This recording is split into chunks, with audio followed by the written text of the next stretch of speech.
If you are struggling to think or live from the end as taught by Neville Goddard in order to manifest your desires, this video is going to help you understand how we can take that one step further in order to practice feeling without mind.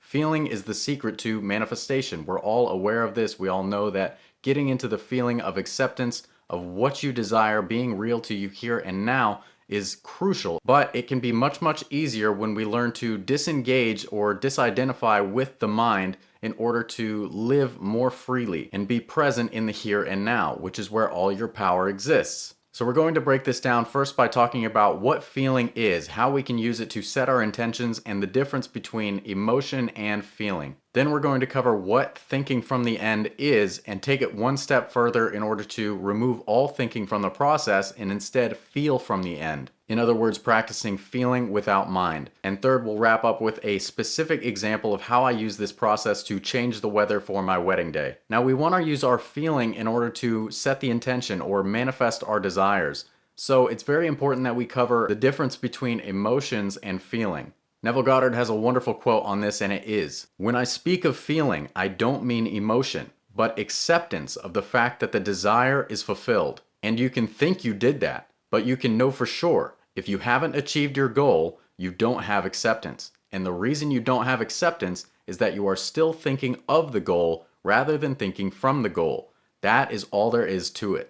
The feeling of fulfillment is an acceptance. So what is it like for you? Let's get clear on whatever it is that you desire. What is that feeling of acceptance? Does it feel like safety, security, peace, joy, gratitude, freedom? These are all feelings that are not exactly emotions. They may bring up emotions within you, but it's not about the emotion. It's about that feeling of acceptance. What feeling are you going to allow yourself to have? What mood will you catch when that physical circumstance or object that you desire appears? When you know that, then that becomes your goal. Your goal is now the feeling. It doesn't have anything to do with the physical 3D illusory circumstance or object. You take that completely off of the pedestal and you allow yourself to make the one goal to abide most often in that feeling that you have clarified just now. Now, Neville would call that thinking from the end, but instead I find that thinking is actually an effort-based process. A lot of people hear thinking from the end and they try and force themselves to think the thoughts they would have if they already had what they want. But in truth, it comes off a bit unnatural. If you had all the things that you're manifesting now, the chances are it would just be completely normal and natural to you. You wouldn't be walking around thinking, "I'm so happy I have this. I'm so glad it's mine. I'm so thankful and grateful that I have this thing." If that's normal for you, then go ahead and do that. But for most of us, that's not the way that we live. We get something, we're very happy for a moment, and then it becomes completely normal. It kind of loses its luster. Not that it's not good, but we're just in complete acceptance that it's ours now and there's no more thinking to be done about it. This is why you must make feeling your goal, not the physical object, not the thing, not putting anything on the pedestal, and also not forcing yourself to think from the end, but instead disengaging from the mind completely. That means you're going to observe your mind throughout the day and separate these three things. First is pure intentions, that feeling or that thing that you desire. Second is thoughts, positive or negative. And third is emotions, positive or negative. Besides when you are feeling your wish fulfilled or setting your intention, maybe just by holding the idea in the mind, you want to drop all thoughts and all emotions. That way, instead of thinking from the end, using force or effort or doing something that feels unnatural, you're going to be feeling or being from the end, living here and now in the present moment. Because in truth, that's ideal, isn't it? Wouldn't you want to be able to disengage from the mind all the regrets of the past, all of the worries of the future, letting all of that go? Everything's manifested now. Everything's taken care of now. You're free to be here and now, enjoying the meal you're having, taking in every taste and flavor, or the conversation you're having with someone, being very present, enjoying their company. Whatever it is, you can fully immerse yourself in the present moment and be content. That's the ideal goal, isn't it? You don't want to be in the mind all the time. You're going to miss the ride. You're not manifesting things just so you can keep thinking about, getting emotional about, and manifesting more things. You're doing it so you can enjoy the present moment. Therefore, if you're here, present now, enjoying the moment, doesn't that imply that everything is already manifested? Now, here's another quote from Neville on thinking from the end. "If you are thinking of a goal rather than thinking from the goal, you can do that for 10 years and nothing will happen. But the instant you think from the goal, your world will change. And that can happen tomorrow. It can happen in an instant, but it can never happen from continuing to think in that older way."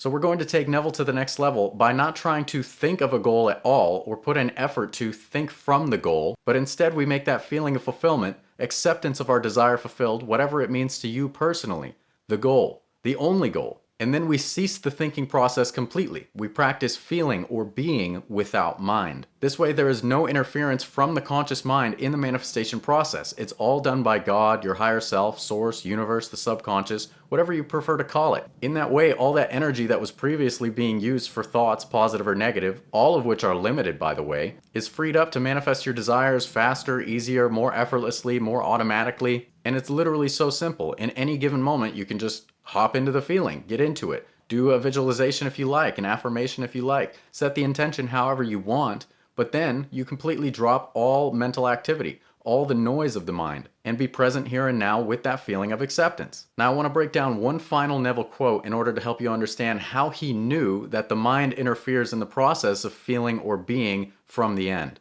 When he was explaining his Isn't It Wonderful technique to help you catch the feeling of manifesting all your desires at once, he said, "Reduce the idea of ecstasy to the single sensation, isn't it wonderful? Do not allow the conscious reasoning mind to ask why, because if it does, it will start to look for visible causes, and then the sensation will be lost." The conscious mind will knock you off of your goal. It will take you out of the feeling of acceptance. You may be thinking to yourself, well, if I think positive thoughts, isn't that a good thing? To that, I will say that there is absolutely no limit to the good that can manifest from the feeling you are holding until you start to consciously think about it, because any thought in the conscious mind is inherently limited. You can try to be very specific and fill in all the gaps, thinking this is the absolute best it can get. But I'm telling you, the infinite, the subconscious, God, your higher self, knows you better than you know you. And there's absolutely no limit to what your feeling can bring about or accomplish until you begin thinking. Even the positive thoughts are limitations. You think $100,000 is a lot, you could have had $1 million. You think that car is so wonderful, you could have had a nicer one. The conscious mind, even when thinking positive, is inherently limited. It's better to drop it completely and just focus on the feeling. Now you may be wondering, in this process, manifesting with feeling without mind, how often are you feeling? How often are you setting the intention and then disengaging from the mind? And I'll say that you can do it many, many times.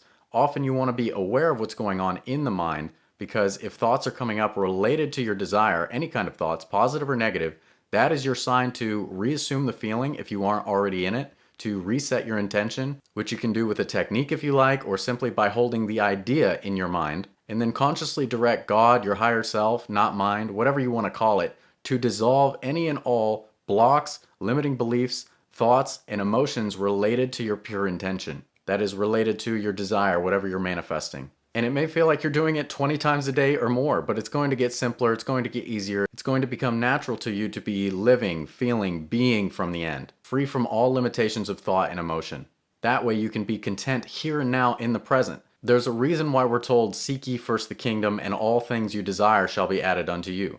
The kingdom represents all of your manifestations, everything that you possibly could want. And then we're told that the kingdom of heaven is at hand. Where could that be but here and now in the present moment? That's why we make feeling from the end the goal, living here and now in the present moment, free from the mind. Now to walk you through a clear example of this process, here's how I did it with my now wife when we were manifesting ideal weather for our wedding.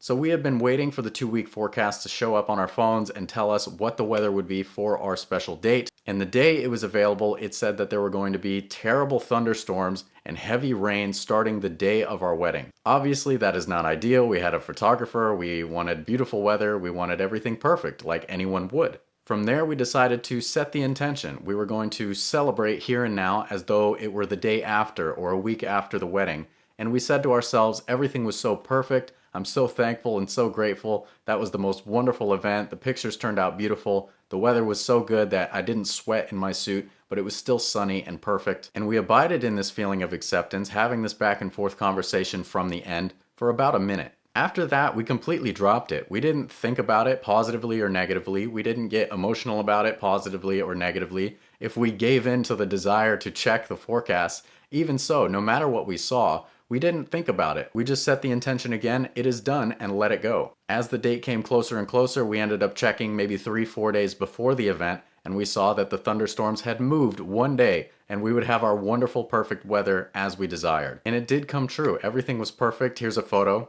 But I will say I didn't have much of a problem or much resistance with thoughts or emotions coming up, because we've manifested the weather several times before, including the day of. But no matter what you're manifesting, everything works the same way. You should have that same level of faith. Maybe it'll take a few repetitions in order to dissolve the limiting negative beliefs, thoughts, and emotions related to your desire. But it gets easier and easier, and it becomes so easy, effortless, and automatic. Now, I just want to give you an example of setting an intention the way I would do it with this process, and also how to dissolve the blocks and limiting beliefs. For example, if you want a brand new car, I would just hold the idea of the car in your mind, not conditioning it, saying, I have this car is this car is that. No conditioning, just holding the idea in the mind of that car for a few moments.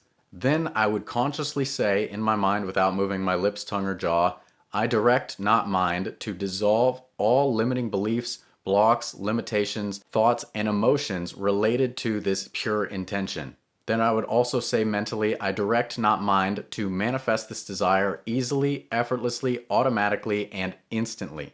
And from there, you completely let it go. Disengage from the mind. Do your best to be present in the here and now. Whenever thoughts do come up, re-engage with the present. Maybe focus on the breath. Do whatever it is that you can to get really, really focused and centered in the here and now. And you're going to find something interesting happening. Flow is going to occur in your life. Things will work out for you easily, effortlessly, automatically, without you even having to consciously think about it. It's like the trust you have in order to be present in the here and now and not overthink rewards you with an easy and effortless life. And the more you can do that, the easier and better it gets. If you want to learn to master being present in the here and now, no longer being triggered by 3D circumstances, negative thoughts, feelings, emotions, check out my detachment course. You don't need it, but it will make it much easier for you to get into this effortless, flowing manifestation state. You can snag it at the link in the pinned comment or the description. Next, if you never want to have to reprogram your mind again, watch this video right here. Be sure to leave a like, comment, and subscribe. As always, thank you so much for watching. I love you all very much, and I will see you next time. Take care.